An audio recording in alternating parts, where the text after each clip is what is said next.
PodcastOne presents the Steve Austin Show Classics.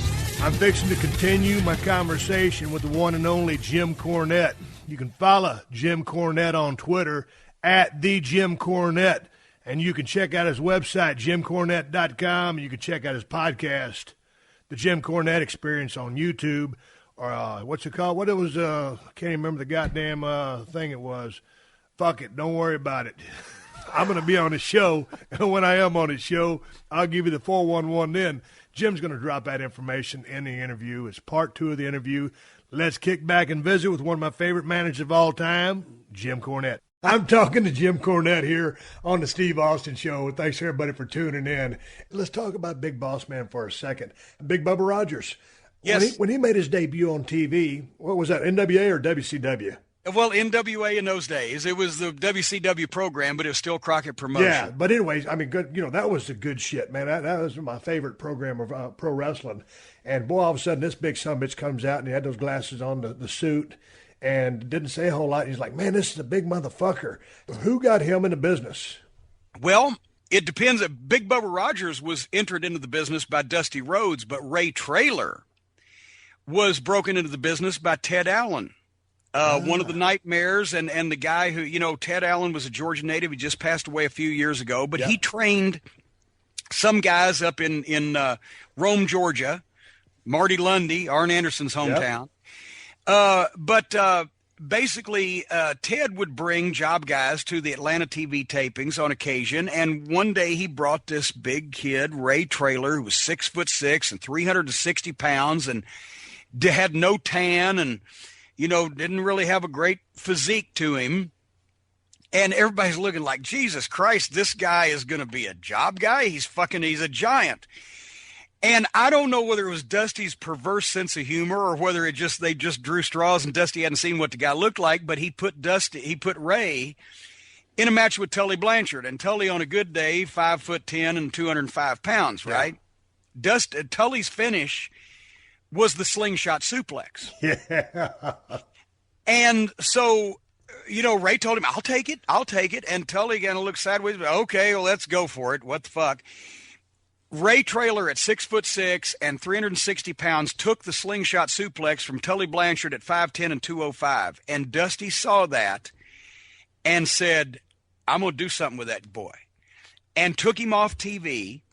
And the next day, he didn't have him on TV for 6 or 8 weeks. And he told me, he said, I'm getting you a bodyguard. And at the time, to be quite honest, I needed a bodyguard because we were having a lot of fan incidents and most of them were getting the better of me.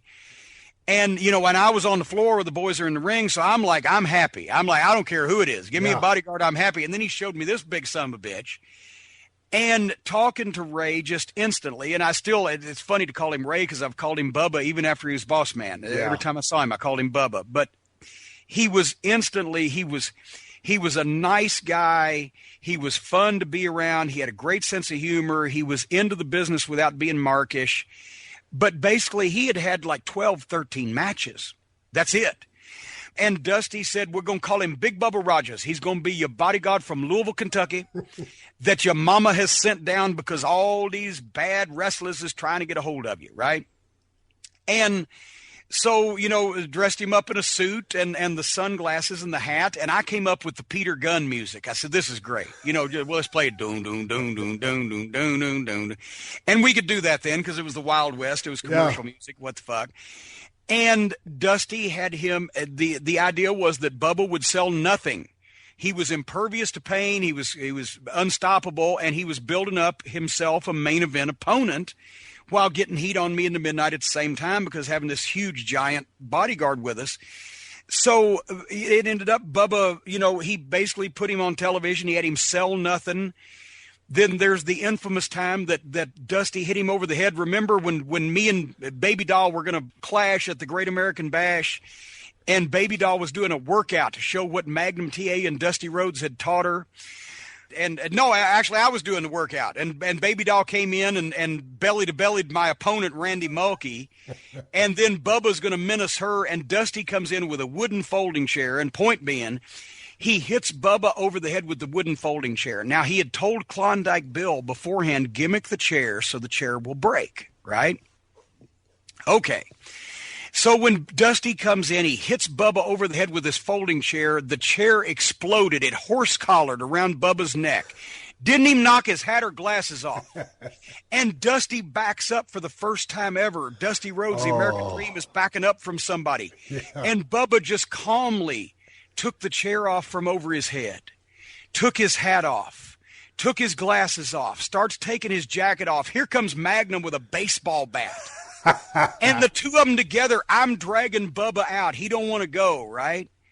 And what an impact that made. And we get back, and I told Klondike Bill, I said, Bill, what a job you did with that fucking chair. He said, oh, shit, I forgot. He didn't gimmick the chair. Dusty hit him so hard it just broke. And another time, Bubba took this so seriously. He was never to smile. He was never to speak. I used to try to crack him up on interviews, and he'd be biting his fucking lip, right? Blood would come down. But we go to the Omni in Atlanta in a fucking cab. And because that, the big stars, I mean, there's 400, 500 fans waiting out back of the Omni to see all these big wrestling stars come in. Here we come in a yellow cab, but they accepted it back then because, we were all paying our own road expenses. Yeah. And we get out of the cab, and while we're getting our bags, the cab driver, Bubba, leaned up against the cab to pick his bag up, and the cab driver slammed the door, and it latched on Bubba's fingers. What happened? And Bubba goes, hey, brother, the door. Hey, brother, the door. And the guy said, oh, my God, and he grabs it, and he opens it, and Bubba pulls his hand out, sticks in his pocket, picks his bag up, starts walking back in the back door. And I'm behind him. I'm going, are you okay? And as soon as we got through the back door and the door closed, he fucking bent over, started screaming. He started crying, oh, motherfucker. Bubba had a high-pitched voice. Oh, yeah. And I'm like, are you all right? He said, yeah, I think I'm okay. I said, fuck, why didn't you sell that? He said, I couldn't sell. The fans were watching. That's the kind of dedication he had. And it just, finally, the reason why he left and went and got his break as Big Boss Man, but the reason why he gave his notice was Starrcade 87. It was the Midnight in Rock and Roll in a scaffold match in Chicago, and they had Bubba go up there. They didn't have him take the bump off, but they had Bubba go up there and fucking do a little spot with Ricky Morton where Ricky ended up nut-shotting him and running away or whatever. And we all got our checks. We all got 10 grand apiece, and Bubba got 5. And Bubba said, you know what? I fucking climbed that fucking thing too, and I could have fallen off just like everybody else, and they shorted me. And right about that time, Hogan was looking for big monster opponents, and somebody had made the call, and he told me, he said, I got to go. I said, yeah, you got to go, because you're going to work with fucking Hulk Hogan in the WWF, so you got to go. You got to go now. And he gave his notice, and he went up there and became the Big Boss Man and made a ton of fucking money. Man, that was a great gimmick, too. And I finally ended up getting to go to WWF. I turned into Stone Cold. And my two Ray Traylor stories were, one time, back in the day, we'd go to, we'd spend a week in England, and then we'd go right to Germany, or Germany first, and then right to England. And, the boys, we're back here, it's a tour bus. It's a bus for the heels, a bus for the baby faces. Of course, man, we're living it up on the back of the bus. Everything is going around. We're drinking like fish. We're having a good time. We're working our ass off every single night. We're sold out. And I got a couple of shots. I'm working with Ray. And, of course, just like you said, everybody loved Big Boss Man, Ray Traylor, whatever you want to call him. And we were out there, we were working some town, whether it was England or Germany, I can't remember. And, Ray had a quick left hand. And, man, he hit me about 6 or 7 times with that motherfucker. And I was always very patient about potatoes in the ring because I worked snug myself. And after he hit me that final one, because he was kind of haggard from all the party, and I was kind of haggard. And Earl Hebner, my buddy, was the referee of that match. And he kind of looks at me. He's got that little smirk on his face. He knows it's about time to send one back. And so, after about that last one, I looked up at Earl. He looked at me, and I looked over at Ray, and I grabbed him by his arm. I threw him in the ropes. I said, watch your clothesline. So here comes big old Ray. You're about 6'6", running vertical because he knows I'm going to hit him right there, a little bit below his Adam's apple so he can take that bump for me. But I called an audible. I hit that motherfucker flush vertical in the forehead with my forearm as hard as I could. And Big Ray went down like a shot. He went down to his knees, and on his knees, he's almost as tall as I am. And he looked up at me, and it was just like the cartoon you were talking about a while ago. You can see the little stars going around his head, and he had that little smile on his face, and he goes, okay. Point taken. He knew, he finally got his receipt, and he didn't touch me for the rest of the tour. But I absolutely love that guy. And we were going to work an angle one time. We were working a pay-per-view. We were in St. Louis at the Kill Center, Kill Arena, whatever the fuck it's called. I can't remember who I was working with. But during the finish, Ray was supposed to run down and hit me in the head with a chair shot and cause me to lose the match. Well, we get to that point in the match. Ray Traylor don't show up. This is a pay-per-view. Ray Traylor don't show up to hit me with the chair. So they call an audible at Gorilla. And that was back when Jerry Briscoe used to work back there in the Gorilla. So they sent Jerry down to hit me with a chair shot to just so somebody could hit Stone Cold with a chair and end the fucking match. And so, of course, Briscoe, that's a badass wrestler. Everybody knows the Briscoes are bad, but they're not used to working with chairs. So it hits me with kind of a lame chair shot. And I go down for the count, 1, 2, 3, because that was, what was supposed to do. And so, man, I'm laying there in the goddamn, middle of the ring. It was a kind of shitty chair shot. And I absolutely love Jerry Briscoe. But the chair shot wasn't so great. I'm laying there, 1, 2, 3, blah, blah, blah, big sell. The crowd's mad. I got fucked. So finally it's time for me to get up and make my way to the back of the arena and, go take a shower. And all of a sudden, there's Ray. He missed his fucking cue. He was in the dressing room talking to The Undertaker. Ray, just always talking, shooting the shit. And I love Ray Traylor to death, God rest his soul, but I cussed that motherfucker up and down and just lit into his ass. But he was a sweetheart of a guy, but was he for shoot a real prison guard back in the day? Well, yeah, that's the thing. That's how they got the gimmick. They didn't have to, once again, all great gimmicks are an extension of the personality. Before he trained, and while he just had gotten in the business, before he quit to be a full-time wrestler, he was a prison guard at the Cobb County Correctional Institute. And that's how he, as a matter of fact, he used to, when he would stop the fans from getting to me, he would say, well, it's our prison guard training because we contain people so they're not a danger to themselves or others. And I said, well, you contain all these motherfuckers you want to and trying to kill me, and that's fine with me. But yeah, he worked, and as a matter of fact, when he worked for me in Smoky Mountain, he did a few shots as the boss man coming in to be a special, ringside enforcer referee. I actually went down to his house and we went over to Cobb County because he still had friends there and shot his promos in the prison. But he was completely legitimate. There wasn't any bullshit about that at all. But he was just a big corn-fed, raw-boned son of a bitch. Did he have a sporting background? Because he was so quick and agile and strong. I think he might have played a little high school football down there, but no outstanding sporting background to speak of. But he was light on his feet. He was just a natural. He's one of those guys. When you get him next to him, that's a big human being. The first angle he did with Dusty was at the 86 Bash in Charlotte. We were at Memorial Stadium, and it was the cage match. And after the cage match was over with, some way or another, Dusty was going to come through the door, but we were going to trap Magnum and Baby Doll inside the cage, and Bubba was going to get a hold of him. And Bubba had Dusty on his knees at ringside, and this was for TV. And if you can hear this is what it sounded like, because Bubba literally had only had 12, 13 matches at this point. Every time he punched Dusty on the head, it sounded like that. They looked like shit, and they hurt. And you could see a bump coming up, and Dusty would go, oh, and we almost felt sorry for him. Yeah.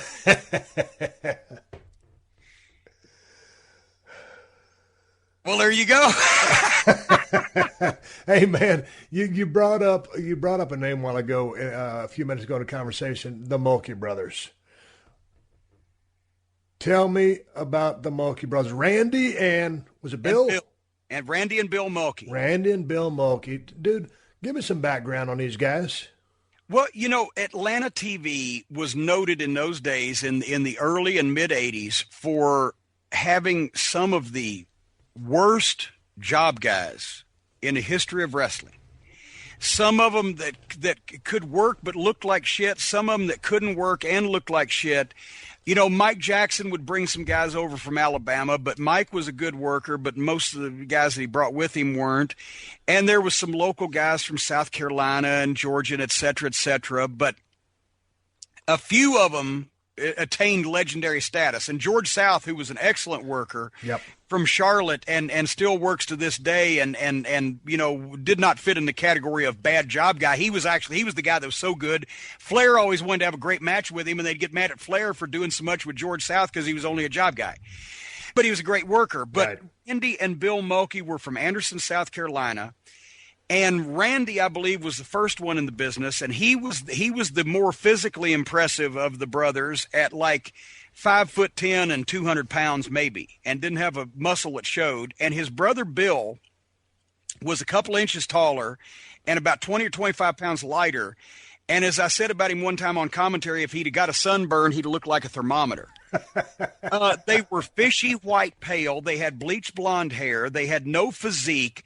But they took the god-awfulest bumps that anybody had ever seen. I mean, when you threw Randy Mulkey out of the ring, he didn't grab any ropes. He didn't touch anything. He just launched himself through the ropes and landed on the concrete. And it's so hard. In a heap. You could feel it in your feet when he landed on the concrete floor. And Bill would take an ass whipping, and he'd look like, you know, he went to give blood and forgot to say when. I mean, he was so emaciated. And these two unlikely looking fuckers, because of, as Dennis Condrey used to say, they took a classic ass whipping. They started to get a following among the people in the studio who started cheering for them. And so then, because they were great guys and they were willing to do anything, they'd take any move, they'd do anything for you. At the time, this was 1986. Hulkamania was big, right? So I went over one day as a joke, and on commentary I said, look at that. As the Midnight Express beating him up, I said, Mulkey Mania is running wild. The next week, it was sort of like, I remember something like this after somebody said Austin 316 says, I just whooped your ass, and the next day on Raw, the arena was full of Austin 316 signs. Yeah. Organically, the next week on Atlanta TV, they brought signs that said Mulkey Mania. And they started chanting for him, and it started catching on. And so then Dusty put them in the Crockett Cup tournament that year, the tag team tournament. And they actually the worst thing that ever happened was they won a match. When they won a match on TV, it kind of hurt them because the people, but they were at stores in Anderson. They were going around making their own T-shirts, Mulkey Mania, and putting them in stores and selling them. So the climactic point of this was like in early 1987. We were the U.S. Tag Team Champions, and they had me come out and they say, we're not going to defend against the Rock and Roll because we've already beat them. We're not going to defend against somebody. We've already beat this team and that team and the other team. And Jim Crockett comes out and says, well, I've got a team you haven't wrestled, and you're going to defend against them, the Mulkey brothers. Okay, and it's going to be in Anderson, South Carolina. No, their hometown. So Dusty, just as a rib, and just because it was fun, the Anderson Rec Center seated about fucking maybe, I don't know, 1,000 people, 1,200 people, whatever, in this old rec center building. But he had us promoting a U.S. tag title match against the Mulkey brothers in Anderson, South Carolina, at this little building when we're running the Baltimore Civic Center and the Philadelphia Civic Center and the Omni in Atlanta, all these big buildings. But we're talking about this thing on Atlanta TV for 6 weeks. We get to that building that night. I've never seen a building so full, and I know that wrestlers' exaggeration, right? It sold out. We always had a riot, et cetera, et cetera. But literally everybody in Anderson that could get there, and 3/4 of them were related to the Mulkeys. They did a $17,000 house when tickets were, like $8 and $10 at that point in time. And it was jam-packed, and they say, okay, fuck them. Fuck them! What, they're the whole goddamn family, the whole town, they'll kill us, they'll lynch us, they'll drag us out in front of the building and lynch us. So we had a 20-minute match with them and put them over as much as possible, and then got the heat on Bill Mulkey, and the boys kept calling, come back, and he was so blowed up, the first 3 rows of ringside were passing out of oxygen deprivation. Because Bill Mulkey was sucking so much air. They had never had a match this long, right? Yeah. And finally, the simplest fuck we could think of was, I think it was Bill shot Bobby Eaton in the corner, and Stan Lane, he was Bobby's partner at the time, hooked his tights. So when Bill tried for the monkey flip, he fell backwards on his head, and Bobby scooped his legs and pinned him 1, 2, 3. As soon as the 1, 2, 3 happened, we had put our bags at the back door, which we did often in those days, just for such an occasion. Yep. And immediately the boys rolled out and we ran back before anybody knew the match was over. We ran back, grabbed our bags and jumped to the car. And as we're peeling around the front of the building, we see the fans coming out. It looked like the villagers in Bavaria after the Frankenstein monster. They were carrying pitchforks and torches. We were already gone. We wouldn't have lived if we'd have stayed in that building. So they got mad. Oh my God. The hometown had been maligned there. So that was one of the most dangerous situations we were ever in, was against the Mulkey brothers in Anderson, South Carolina. And that's back in the good old days when you could get some real heat. Right now, Jim, I'm looking at the Midnight Express and Jim Cornette, the 25th anniversary scrapbook by yourself with Tim Ash that you sent my way. I'm on page 121 of this illustrious piece of history. And there's a picture of you abusing Earl Hebner. When did you first meet Earl Hebner? He's one of my favorite referees to work with. How'd you get along with him? Oh, tremendously. Earl and his brother Dave, both from Richmond. Yep. And so when we went to work for Crockett, Tommy Young was the senior referee at the time. Love Tommy Young. Tommy Young was the greatest referee of all time. Yep. And that's not to downplay Earl or anybody else, but Yep. he just, he had it. But Dave had just at that time, I believe, or was right about that time, had done the twin referee thing, had left and gone to work for Vince to do the twin referee thing. No, and I'm sorry, Dave was still refereeing at the time, but Earl was refereeing more. But then that's when Earl left to go to, because Dave had already gone up there, and then Earl left to work. But anyway, I digress. I'm blathering. Earl was great. Earl, refereed a lot of especially the northern towns, Philly and Baltimore and Richmond and et cetera. And he was great, and he was a salty fucker too. If somebody hit the ring, they didn't have to worry about the wrestlers. They had to worry about Earl Hebner getting a hold of him. Really?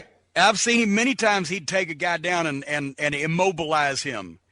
One time in Richmond, a fan jumped in the ring on the Horseman and JJ as they were beating on Dusty, and I remember Earl's the one that got to the guy and stretched him the worst out of the bunch of them.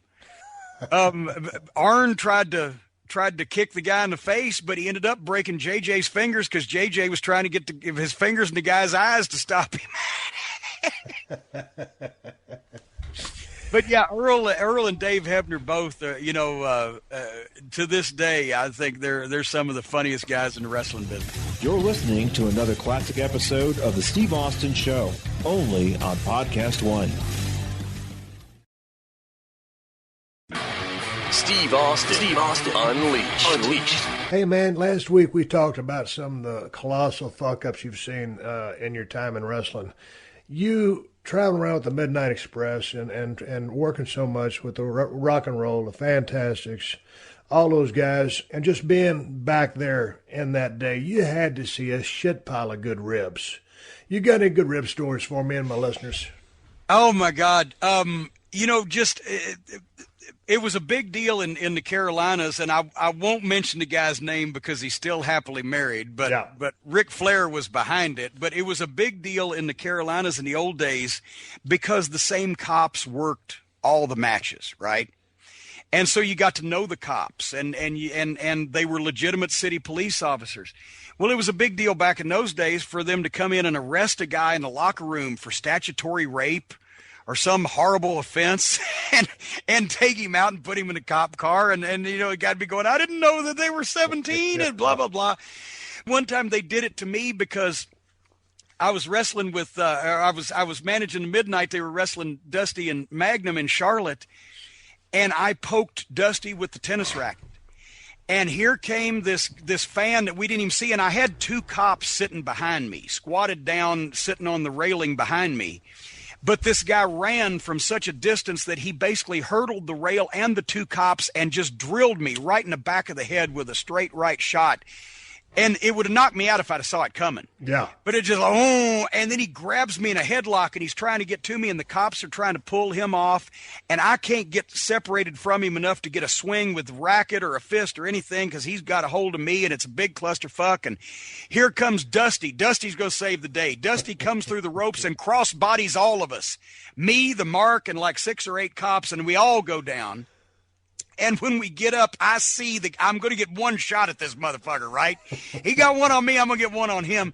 And I haul off and try to football kick him in the ribs in the pile of all this shit. And I ended up kicking one of the cops in the leg. I'm like, oh, I'm sorry. Well, about a week or two later, they come into Spartanburg at the Memorial Auditorium in the locker room, and they've got a warrant for my arrest for assault on a police officer. And I'm shitting. I'm like, but no, you understand. Doug Dillinger, you were there. He's a cop. You were there. You understand. I didn't mean. I'm sorry. And the guys are turning away from me, and I'm like calling for anybody named Crockett and Baby Doll. And I feel bad about this day. Baby Doll is sitting there in the middle of the locker rooms. She had a little room, one side was heel, one side was babyface. She's the only girl, so she sits in the middle where she can, dress and not be in the room with the guys. She's laughing, trying to cover up. She's laughing because she was in on it, but I didn't know what the fuck. And I turned to her. I'm like, what are you laughing at, you fat fucking hog? Oh, no. I was real stiff with her. She got mad at me. But, I'm being arrested, right? And I'm being hauled out in handcuffs. And then they said, before we put you in the car, read the arrest warrant. And I read the warrant. It was signed by Big Daddy Jimmy Crockett. And then they started laughing. I'm like, oh, okay. Bobby Eaton was the simple ribber. He was the guy that when you get out of the car to take a piss at a gas station bathroom, he'd take your full soft drink cup with the straw in it, and he'd tie a knot in the bottom of the straw and stick it back through so when you tried to take a drink, your head would cave in. And he had the fake dog turd, had milk or, whatever. He did the simple stuff like that. Stan was the production number ribber. Right? He was the guy one night in Memphis, Killer Carl Krupp had come back into territory. And this was a variation on the old classic wrestling Mabel rib, the Mabel rib. This has been done in every territory. What's the Mabel rib? Well, it's basically the gist of it is this. Krupp had come back in the territory, that ugly, bald-headed German, and he asking around if the girl that he used to see was still around the matches. Well, the girl was still around the matches because she was still around Stan right at the time. But they said, no, we haven't seen her. We don't know where she's at. Well, later on that night at the hotel, she's in Stan's room, and she calls Killer Carl Krupp's room, and he answers the phone, and let's say her name was Mabel because that's where it comes from. Oh, Mabel. It's so good to hear from you again, sweetie. I've missed you so much since I've been gone. Well, Carl, I can't come to the matches anymore because, my husband, he got out of prison. And he's back now, and he's very jealous. And, oh, my God, if he knew what had gone on between us, I don't know what he'd do. That's why I don't want to cause any trouble. That's why I haven't been – oh, as a matter of fact, hold on. I think he might be coming home now. I'll call you back. Click. So then about 15 or 20 minutes later – she calls back. Oh, I thought it was him, but it wasn't. But like I said, he's very jealous. And since he's been out of prison, he just doesn't let me go anywhere. So I don't want to cause any trouble. But I'd love to see you again, Carl. Oh, can't you come down? Well, no, I just don't feel. Oh, shit. He really is coming this time. Hold on. I'll call you back later. Boom. Right. 15 minutes later, he calls back. She calls back again. He answers the phone. Hello, Carl. Now she's crying. Carl, I don't know how to tell you this. What, Mabel? What's wrong?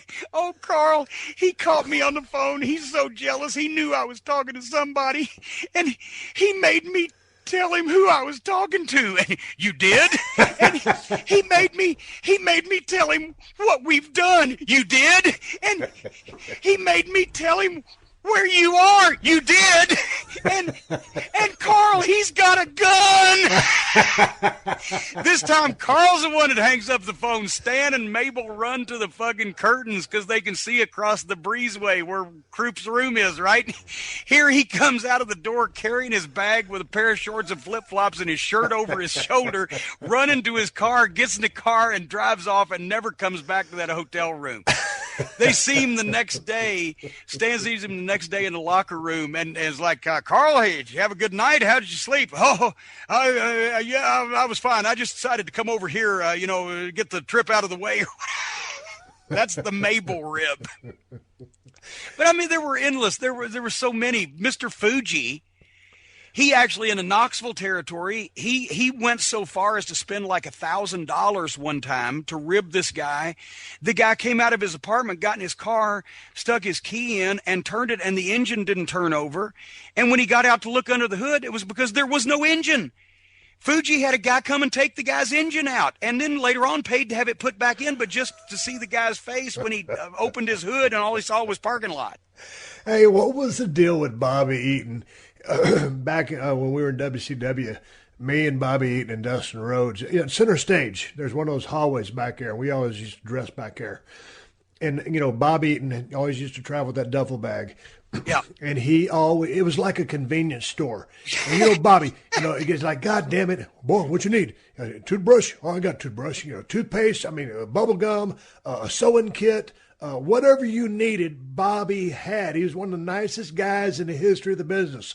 I don't know anybody that has anything bad to say about Bobby Eaton. He's one of the greatest workers of all time. But what was the deal with his bag? He had one of everything. Bobby liked to be prepared. And he would carry these bags that looked like body bags. There were the hugest bags. And especially when we were driving, but even flying, he would carry everything. He'd have 5 or 6 towels. Used to be always a game. Carried extra towels. It used to be a game. Sometimes, like the Steiners would go up and ask for off-brand shit like, hey, Bobby, you got any silverware? And he'd come out with silverware. He always had everything. He was prepared for every eventuality, but at the same time, he would give it all away. One time we worked Reunion Arena in Dallas when we were working for the Von Erichs, and we go to, you remember at the time, even back in the 80s, that it was not the greatest neighborhood in some areas around Reunion Arena, that we found a beer store, a little convenience store. And, Bobby's going to go in and get his usual thing was Miller. Dennis might get some beer, might get some meat sticks. I'd get, my daggum, gas station sandwich and a Pepsi or whatever at that point. And so we get back in the car and there's all these bums hanging around. And Bobby is in there forever. And we're like, what the fuck? What the fuck? And finally he comes out. Some guys hit him with a hard luck story. He comes out with his arm around the guy. The guy he had a brand new cigar in his mouth. He was carrying a bottle of whiskey and another bag of groceries. And Bobby was patting him on the back saying, good luck, brother. Good luck, fella. And of course, then Bobby gets in the car and the bum turned and started walking down the side of the convenience store, and he was instantly mugged, 15 feet away by all these other bums around to get all his shit. But Bobby could not buy somebody something or give somebody something or just, help somebody out. Hey, man, you manage, singles wrestlers, tag teams. To me, you and the Midnight Express, that's just the first thing that comes to my mind when I think of Midnight or you. But speaking about tag teams, as you've been around so many of them, taking Midnight Express out of the equation, who are some of your favorite tag teams that you either enjoyed working with or just watching as a pure fan? Oh, God, well, working with, obviously, the Rock and Roll, obviously I the love the Fantastics. Rock and Roll Express. I love the Fantastics, too.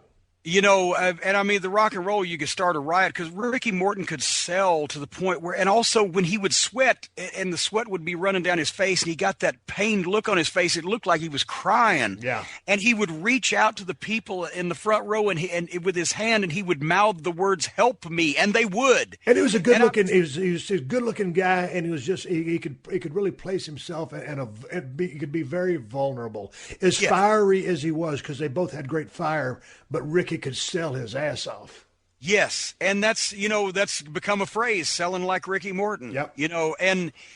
And so the Rock and Roll and the Fantastics and the Road Warriors and Tully and Arn, and those guys were great to work with.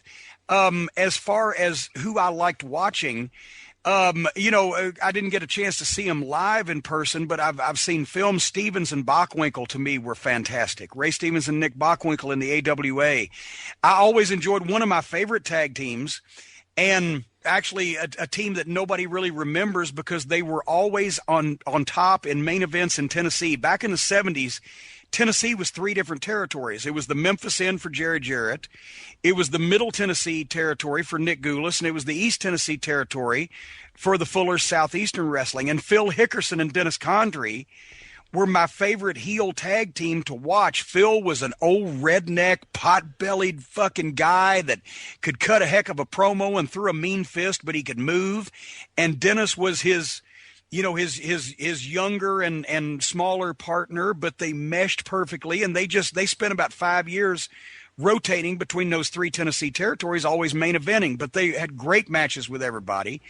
Loved watching them. I was always big on the heel teams when I was a kid, anywhere from Kurt and Carl von Bronner to the interns with Ken Ramey to, Don and Al Green, the original Heavenly Bodies. Tennessee was a tag team territory, so there were just, oodles of tag teams. The Valiant Brothers, I was always a mark for because, the bleach blonde, woo, Missy, and they worked for Bruiser, and I got a chance to see them. But just, any great tag team that traveled together with each other and went from territory to territory and really had experience, I enjoyed tag team wrestling. And you talk, I guess, I hope Phil Hickerson doesn't listen to this. If this is really Stone Cold Steve Austin Show Unleashed, I'll tell you another rib that involves, because I was going to save this for my tour of the United Kingdom, because I figure if I left the United States and actually told it over there that Hickerson wouldn't find me and kill me. But I told Dennis Condrey I was telling this story places, so he let me. One of the great ribs that Dennis actually ever pulled was with his partner Phil Hickerson, and we can tell it because this is the Unleashed program and we can say these things. They were working Tennessee, and this was back in the late 70s, and you remember Tojo Yamamoto. Oh, yeah. The most unlikely main event babyface in the history of wrestling. He was like 5'2" and shaped and looked like Buddha, but he had been a heel in Tennessee for years and got so over that he became a babyface and was one of the biggest box office attractions and trained guys like Bobby Eaton and Jerry Jarrett. After they got in the business, he was the guy that polished them. Well, Tojo was a great man and a wonderful human being, but as many people were back in those days, he was a little homophobic. And he always used to look at Phil Hickerson and Dennis Condrey sideways because Dennis had the bleach blonde long hair and Dennis had a big set of lips on the ass of his tights. They just did everything to get heat, right? Yeah. They could. And they would do the old heel stuff where Dennis would run on his knees away from the baby face and hug Phil. Yeah, yeah. And Phil would look around, and that's where we got a lot of that Midnight Express stuff. Where, we did it ourselves. Yeah, Dennis would hug Bobby. I'd hug Bobby. I'd kiss him on the cheek. Everything was all playing on people's, fucking various prejudices. Anyway, Dennis Condrey, unbelievably enough, because Phil trusted him, was able to convince Phil that it would be a wonderful rib, because Tojo was homophobic, if in Louisville, you remember when you came back to the locker room, you had to come downstairs, you had to turn right and go in one of those rooms. If when Tojo came back from the ring, that Phil would be down on his knees in front of Dennis, and Dennis would have his trunks down, and it would be just like that Tojo had caught Phil about to go down on Dennis Condrey, and he would validate all the things that he had thought about them because of their bleach blonde hair and the way they acted in the ring. Phil went along with this. So they've got somebody watching for when Tojo's coming, and they get the word, and Phil is down on his knees in front of Dennis, and Dennis even added to it right at the end. He said, have your mouth way open, right? You're just about to take it in. And Phil's like, okay. And so Phil's down on his knees with his mouth wide open. Dennis has his trunks down, standing in front of him. And, of course, Phil is looking to the side, right? Like so he can see Tojo's face when Tojo comes in and catches this alleged scene. And right as Tojo came around the corner, Dennis grabbed the back of Phil's head and shoved his dick all the way down his throat. And he said his tongue felt like sandpaper. And Phil came up off his knees and chased Dennis out the back of the Louisville Gardens, down the street, down Armour Place, turned right on 3rd Street, didn't speak to him for 3 or 4 days. And it remains one of the classic examples of the double reverse rib in history of wrestling, where the person that got ribbed was actually in on the rib to rib someone else until the rib turned. And of course, Tojo didn't know what to think. He didn't know what to think about the whole thing, but it was, that's the kind of... That's one of the greatest stories I've ever heard in my life. You know, the thing is, you had to do that shit. You were on the road every day, all the time in those days. Yeah, I know. It gets rough on the road and you get stressed out, but shoving your dick down another man's mouth as a rib goes, that's kind of pushing the limits. We scared the shit out of Stan Lane one time. We were Bobby, what happened? In the Dallas airport, found the glass brake hammer.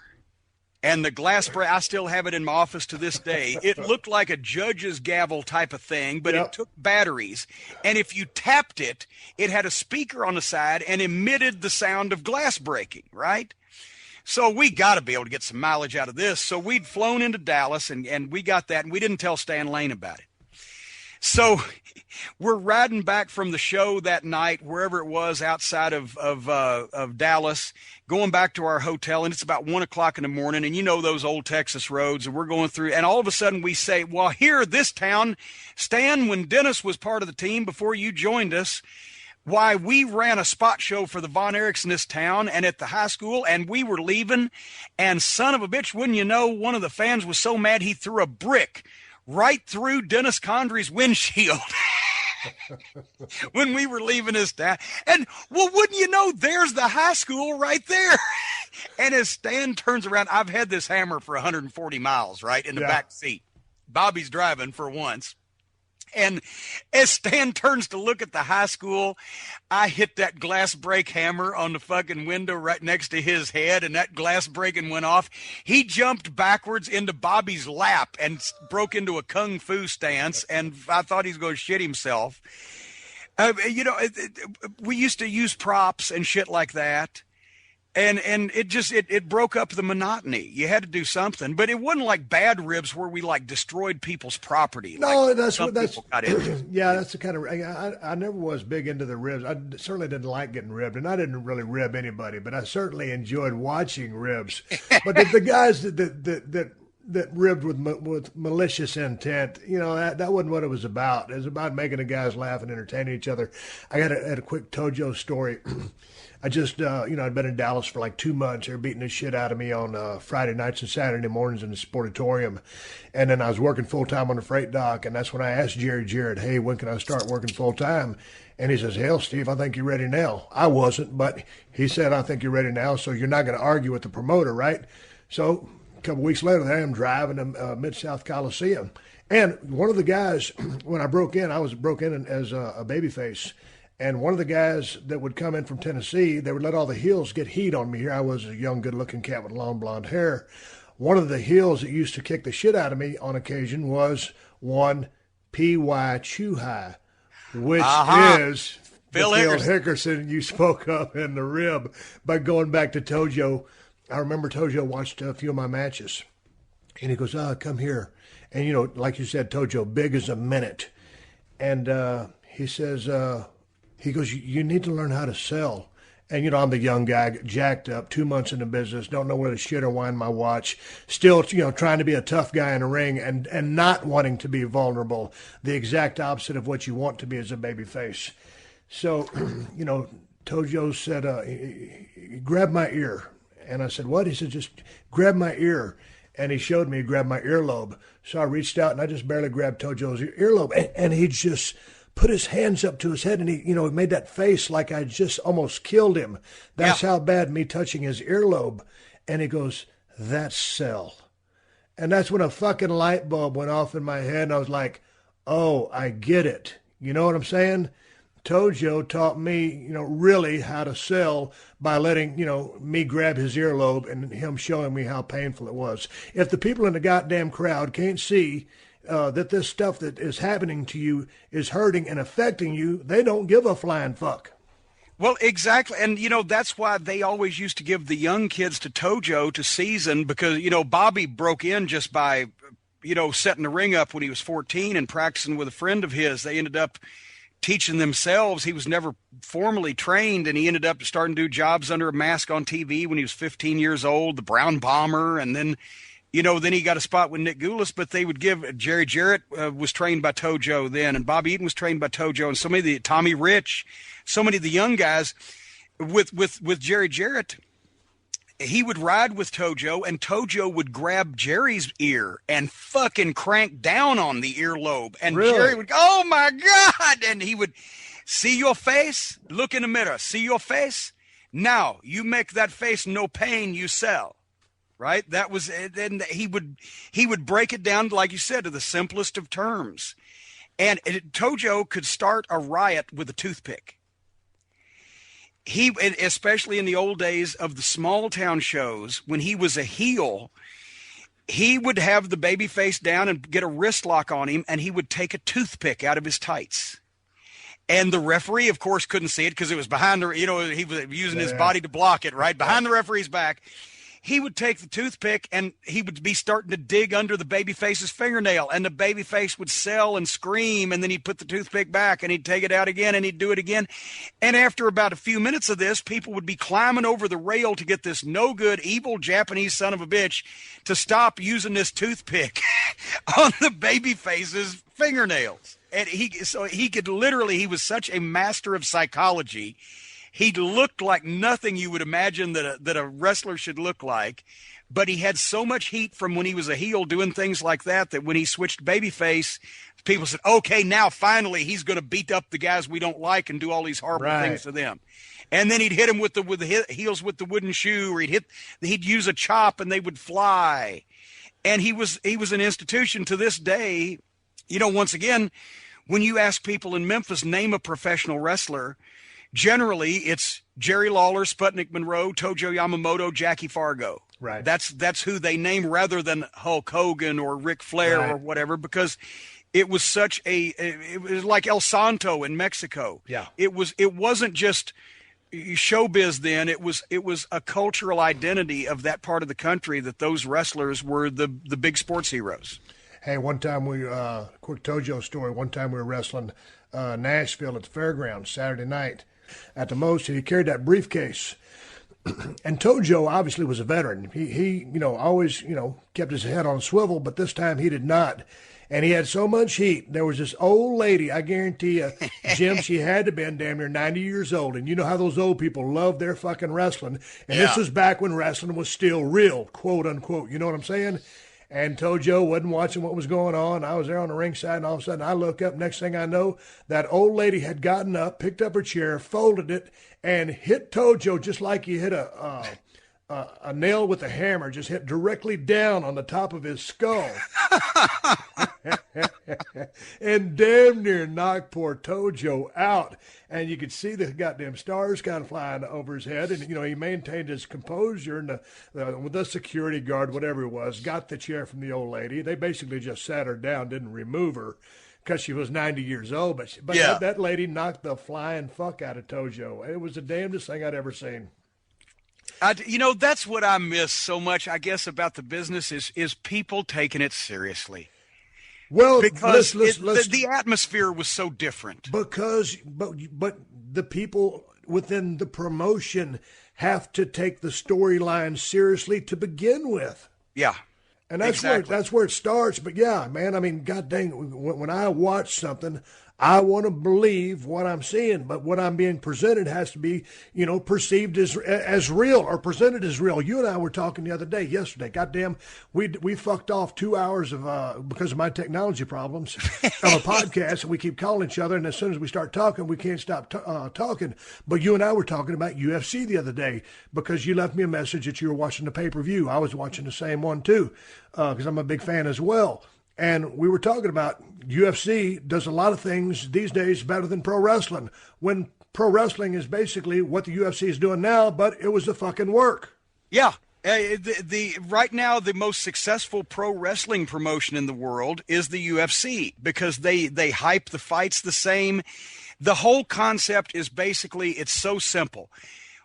We're going to make you think that this guy that you're probably predisposed to dislike and this guy that you're hopefully predisposed to like are the two baddest motherfuckers in this weight classification or in this division on the planet.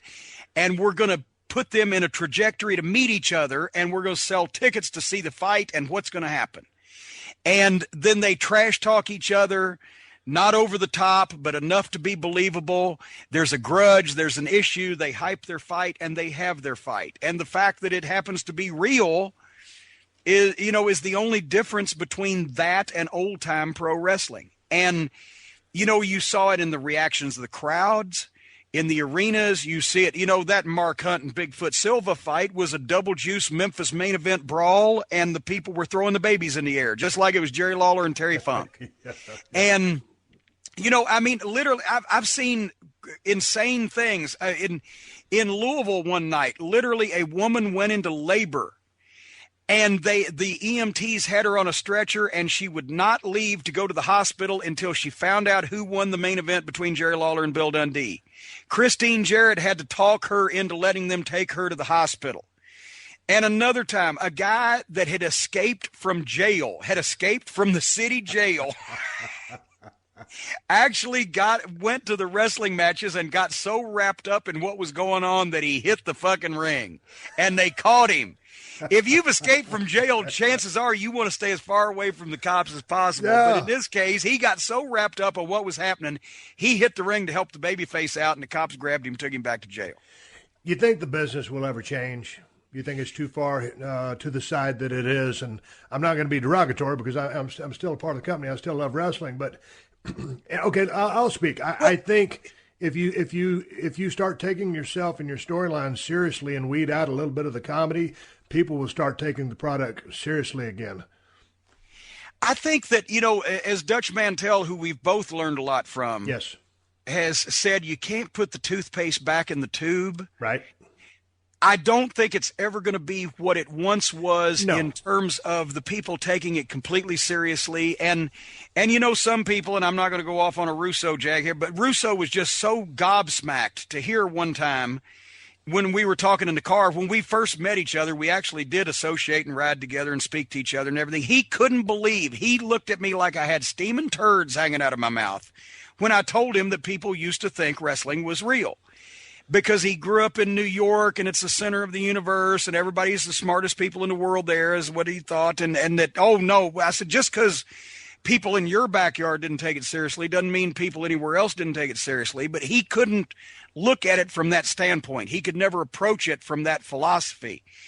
And so while, no, it's never going to draw 10,000 people a week, 52 weeks a year in the same town anymore, and nobody's ever going to take it as seriously as it once was, that doesn't mean you can't try. That doesn't mean that you still can't, because there was a time, and let's face it, when the internet came around, you and The Rock did what generated $50 million in one night in 2001 at WrestleMania 17. I was there. I saw it. I thought the fucking thing was great. And there was a Houston Astrodome full of people, watching it. And the internet had already come around and a lot of shit had already been exposed, but there wasn't any hokey hoo-ha in y'all's buildup. Right. So you can try and you can make the effort and you can... as we've talked about before, and it may have been on the lost episode that, one of these days will be out there floating around in the ether that we did. But Terry Funk always said, and I brought this up to you on a phone call we had also, because you and Bret Hart at WrestleMania in Chicago in 97 reminded me of this. Terry Funk always said, I can't make them believe that wrestling is real, but I can make them believe I'm real. Right. People naturally want to, if they enjoy something, they want to believe in it. If they don't like something, they look for every reason they can to take the piss out of it. Right. But if they like something, they want to believe in it. And so even if they don't believe in wrestling, they can believe in personalities.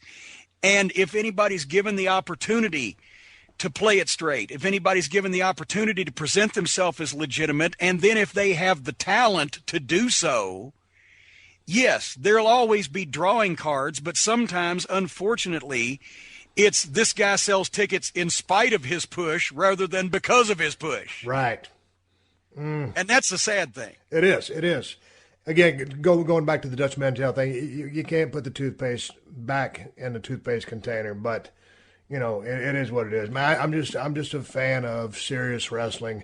The product in the ring is about championship gold and real emotions and winning and losing and all the other horseshit stuff that you can throw in to make a great storyline. But hey, man, while ago, before we wrap this up, you mentioned you were fixing to go on a trip to the UK. I am, and everybody that knows me is gobsmacked over that, bumfuzzled even. Let's talk about that. So what's going on? What's the tour? How long? Where will you be?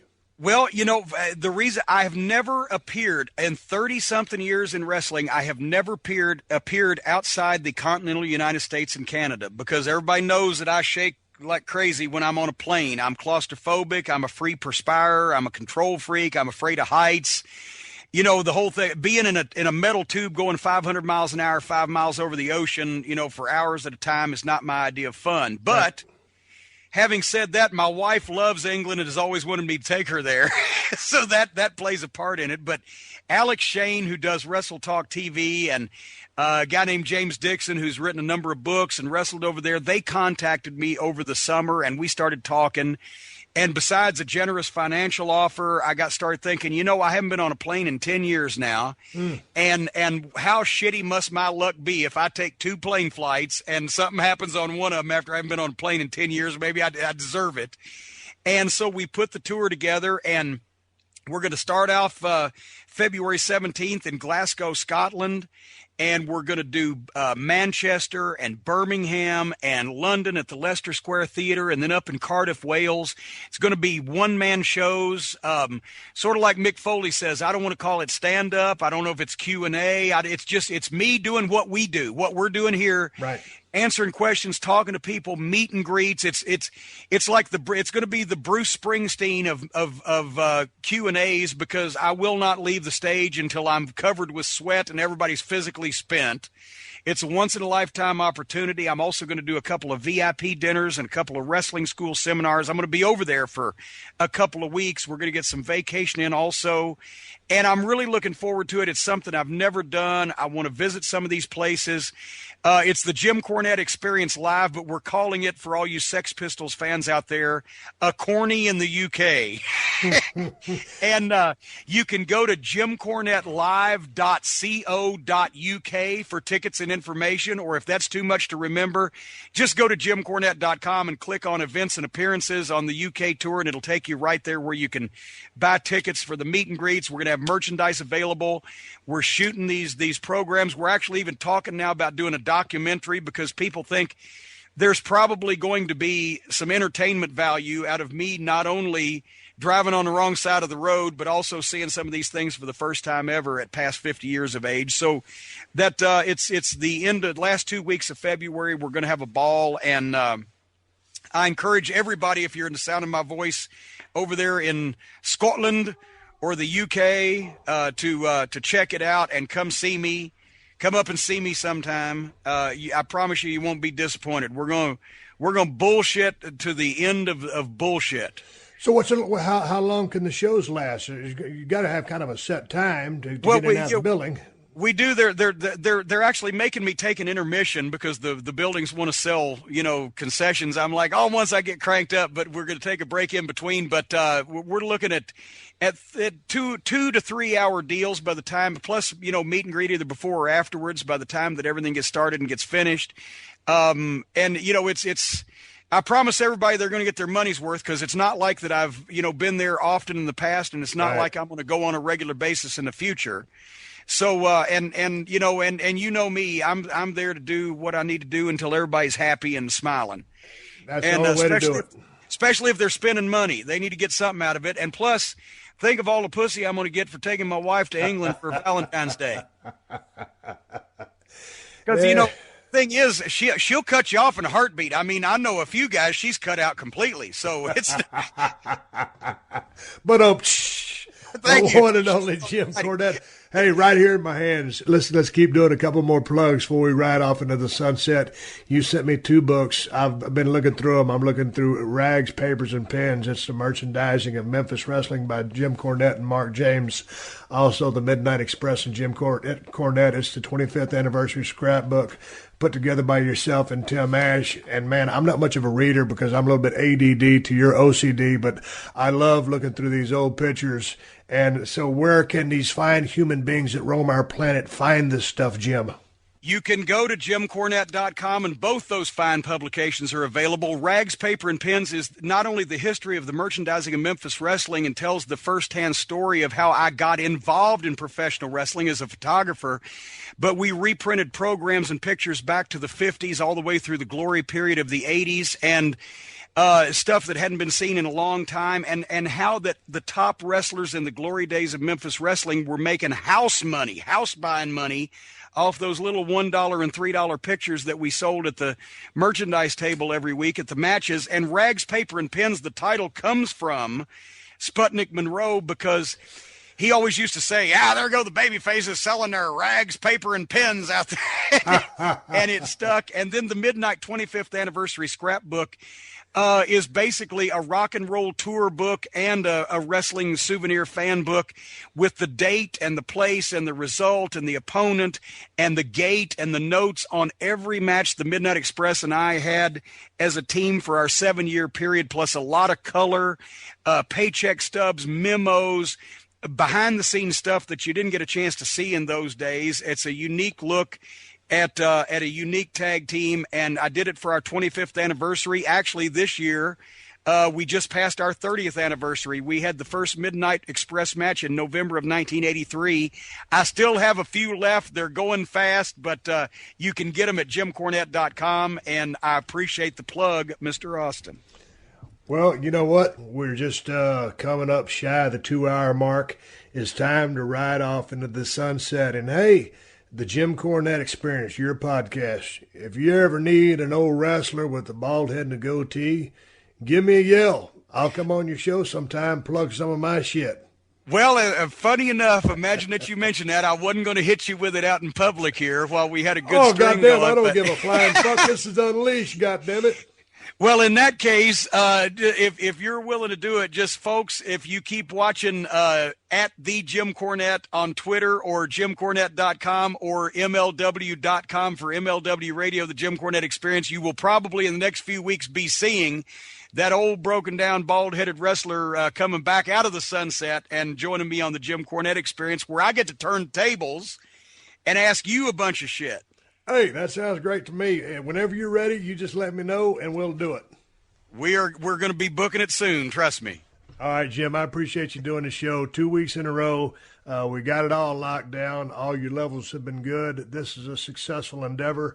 We're going to, we don't sell anything. We say, I got some T-shirts now coming down the road. This fucking podcast for free. This motherfucker's for the working man and the working woman, which you and I both are as well. You got to work for everything you get in life.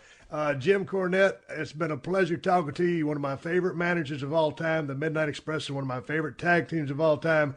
All the stuff with the rock and roll, the Fantastics, and the stuff that you were talking about, the stories. I enjoyed all of our conversations. I enjoyed the last podcast that will never air because it's only your side of the conversation, but I think I enjoyed this one more. So I think, Austin Cornette 2 was a success. We'll do Austin Cornette 3 on your show. Hey, we could go as long as Bobo Brazil and the Sheik. I think they hit 37 years. So the longest running program in wrestling. Thank you, Steve, very much. I appreciate it. Thank you for joining us for another classic episode of The Steve Austin Show. Please leave a rating and review on Apple Podcasts and tell your friends. For more Steve Austin Show, go to PodcastOne.com. That's PodcastOne.com.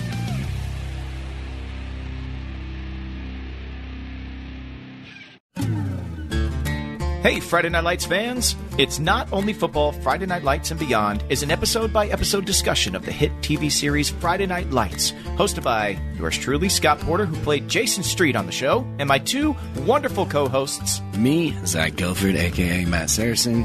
And me, Mae Whitman, a.k.a. someone who wasn't on the show but really, really loves it a lot. We will also bring on some special guests, answer your questions, and tell you about what's going on in our lives today. It's not only football. Friday Night Lights and Beyond is available now wherever you get your favorite podcasts. Clear eyes, full hearts, can't lose!